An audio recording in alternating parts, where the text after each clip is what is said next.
사순절 29일차 저에게 주시는 하나님의 말씀은 마가복음 제11장 1절에서 11절까지입니다. 이 말씀 함께 읽겠습니다. 그들이 예루살렘에 가까이 와서 감난산 벳바게와 베다니에 이르렀을 때에 예수께서 제자 중 둘을 보내시며 이르시되 너희는 맞은편 마을로 가라. 그리로 들어가면 곧 아직 아무도 타보지 않은 나귀 새끼가 매어 있는 것을 보리니 풀어 끌고 오라. 만일 누가 너희에게 왜 이렇게 하느냐 묻거든 주가 쓰시겠다 하라. 그리하면 즉시리로 보내리라 하시니 제자들이 가서 본즉 나귀 새끼가 못납거리에 매여 있는지라. 그것을 푸니 거기 서 있는 사람 중 어떤 이들이 이르되 나귀 새끼를 풀어 무엇 하려느냐 하매 제자들이 예수께서 이르신 대로 말한데 이에 허락하는지라. 나귀 새끼를 예수께로 끌고 와서 자기들의 겉옷을 그 위에 얹어 놓음에 예수께서 타시니 많은 사람들은 자기들의 겉옷을 또 다른 이들은 들에서 벤 나뭇가지를 길에 펴며 앞에서 가고 뒤에서 따르는 자들이 소리 지르되 호산나 찬송하리로다. 주 이름으로 오시는 이여 찬송하리로다. 오는 우리 조상 다윗의 나라여 가장 높은 곳에서 호산나 하더라. 예수께서 예루살렘에 이르러 성전에 들어가사 모든 것을 둘러보시고 때가 이미 저물매 12 제자를 데리시고 베다니에 나가시니라. 아멘. 네, 오늘은 사순절 29일차 아침입니다. 이 아침에도 하나님의 은총 가득하기를 소망합니다. 어제 제가 저희 가족 막내딸의 확진으로 인해서 교회 들어갈 수 없어서 함께 예배드리지 못했는데요. 그래도 또 도움의 손길들로 인해서 또 하나님 은혜로 인해서 또 은혜로운 주일 보낸 줄로 믿습니다. 함께 기도해 주셔서 저희 가족이 또 힘을 얻고 있습니다. 오늘 말씀을 통해서 이제 이 말씀에 담긴 또 하나님의 마음을 우리가 이해하도록 하겠습니다. 예수님께서 예루살렘에 들어가고 계십니다. 사실 오늘의 본문은 종려주일에 저희가 자주 나눌 수 있는 그런 말씀 중에 하나입니다. 지난 묵상에서 말씀을 드렸듯이 예루살렘은 단순히 정치, 종교의 중심지뿐만이 아니라 예수님에게는 그곳이 바로 십자가의 도시, 그리고 십자가 고난의 장소였습니다. 예루살렘으로 들어가시는 과정 속에서 예수님께서는 다른 이름이 아닌 바로 그 어린 나귀를 타시지요. 이때 무리들은 겉옷을 바닥에 깔고요. 나뭇가지를 흔들면서 예수님을 맞이했습니다. 그러니까 예수님의 등장만으로도 너무 신나고 흥분되었던 것이죠. 자, 오늘 말씀 9절과 10절 말씀을 보시면 거기에 이렇게 기록되어 있습니다.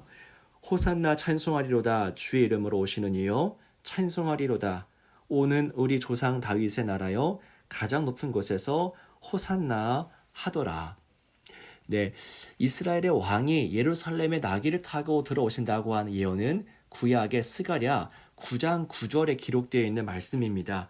그곳에 이렇게 기록되어 있습니다. 시온에 따라 크게 기뻐할지어다. 예루살렘에 따라 즐거이 부를지어다. 보라, 내 왕이 내게 임하시나니 그는 공의로우시며 구원을 베푸시며 겸손하여서 나귀를 타시나니 나귀의 작은 것 곧 나귀 새끼니라. 이렇게 구약에 이미 예언된 대로 예수님은 입성하실 때에 아주 좋은 멋진 말이 아니라 작은 나귀를 타고 들어가십니다. 이 말씀을 보시면 예수님의 어떤 적극성, 의도성, 계획성이 보입니다. 예수님은 십자가형의 도시, 그 예루살렘으로 끌려가지 않습니다. 예수님은 오히려 제자들을 이끌고 당당하게 마치 승리자처럼 담대하게 나가고 계시지요. 자신의 목숨을 어쩔 수 없이 빼앗기지 않습니다. 빼앗기는 것이 아니라 기꺼이 내어주십니다. 그러니까 예수님은 그냥 걸어서 가실 수 있는 그곳을 이 나귀를 타는 이 퍼포먼스를 보이시죠. 그 제자들에게 이렇게 말씀하지 않습니까? 둘을 보내시면서 나귀를 끌고 오라.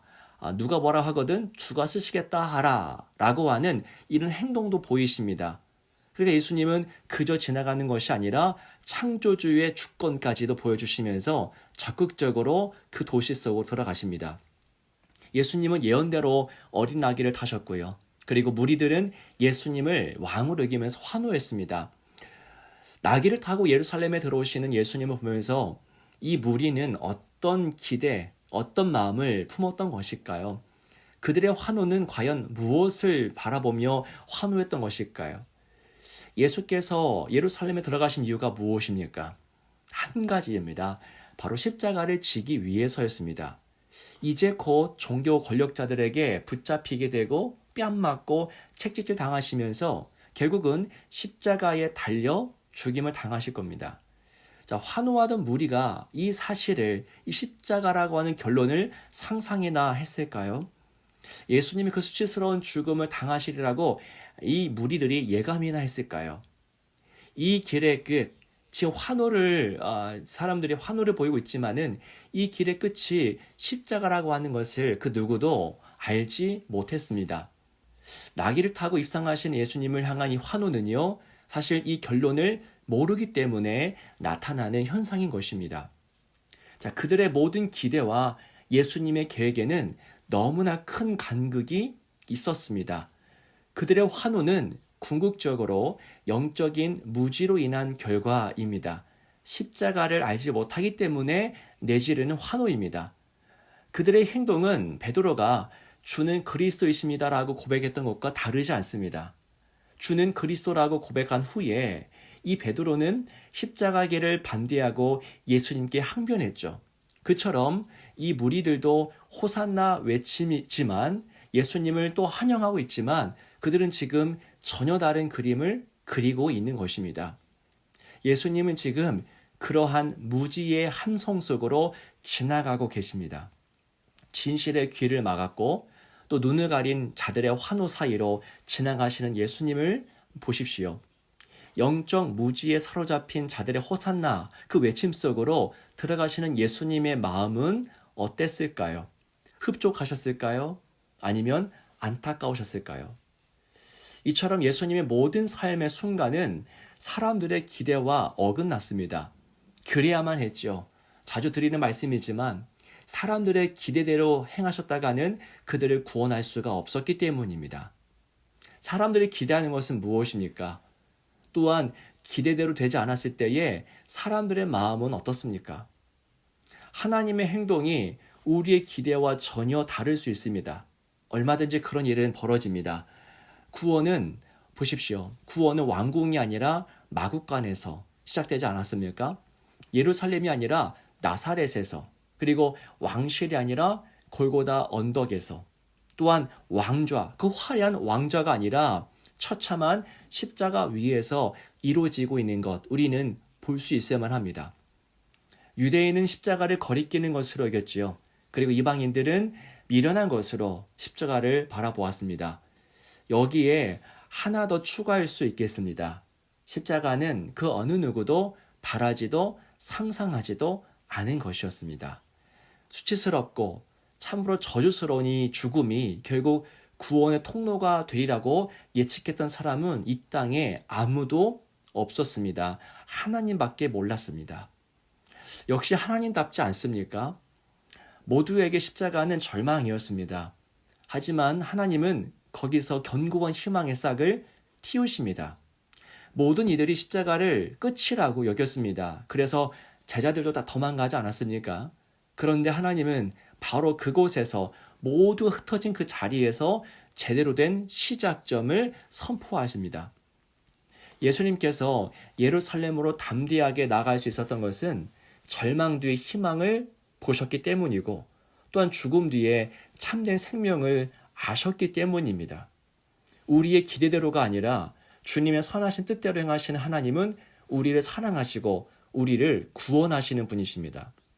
사랑하는 여러분, 우리가 이제 지내다 보면은 우리 자신의 계획이 틀어지고 소망이 단절되었다라고 답할 때가 있습니다. 그런데 그때에 우리는 절망할 존재가 아닙니다. 하나님이 일하시는 방법, 방식을 여러분 꼭 기억하십시오. 날마다 묵상하십시오. 우리가 끝이라고 결론 지은 그곳에서 하나님은 일하지 않으십니까? 우리가 상상하지 못한 곳에서 하나님은 역사하지 않으십니까? 우리가 끝이다, 절망이다, 죽음이다 말한 그곳에서 하나님은 생명을 지금 잉태하고 계신 것입니다. 사순절의 신앙은 무엇입니까? 오늘의 말씀처럼 호산나 외치는 것입니다. 자, 그런데 더 정확하게 말씀을 드리자면 상황에 따라서 호산나를 외치는 것이 아니라 내 모든 예측과 소망이 무너진 자리 그곳에서도 호산나 외치는 것이 여러분 참된 사순절의 신앙입니다. 한숨 쉴 수밖에 없는 상황이 하나님께는 일하기 알맞은 상황일 수 있습니다. 우리가 항상 기뻐할 수 있는 이유가 바로 여기 있습니다. 하나님은 상황에 대한 우리의 판단과 인식에 갇혀서 일하시는 분이 아니십니다. 하나님은 그 모든 것을 초월하시죠. 그래서 우리는 항상 기뻐하고 소망 가운데 기도하고 또 믿음으로 감사할 수 있는 것입니다. 한숨이 나올 수밖에 없는 그런 상황 속에서도 하나님은 일하실 수 있다라고 하는 그 믿음 하나 가지고 살아내시기를 원합니다. 오직 주님 한 분만으로 만족할 수 있기를 축복합니다. 기도하겠습니다. 세상을 구원하시는 하나님, 무엇이 구원입니까? 무엇이 하나님의 일입니까? 우리의 생각대로가 아니라 우리의 바람대로가 아니라 주님의 뜻이 이루어지는 것이 구원입니다. 내 뜻이 아니라 하나님의 뜻을 사모합니다. 주님의 뜻이 우리 인생 가운데 나타나기를 원합니다. 주님의 뜻이 하늘에서 같이 우리 인생 속에서 이루어지게 하옵소서. 코로나로 인해서 신음하는 이들, 또 수고하는 이들 품어주시고 새 힘을 주시어 이 때를 잘 이겨내게 하옵소서. 그리고 각 가정과 또 개인별로 신앙생활하는 모든 이들 가운데 은혜를 더하사 이 때에 더 깊은 주님의 섭리를 깨닫도록 인도하옵소서. 지금 아픔을 겪고 있는 공곤의 장병들에게 힘을 주시며 또한 유가족들에게 위로를 허락하여 주옵소서. 주 예수 그리스도 이름으로 간절히 기도하옵나이다. 아멘.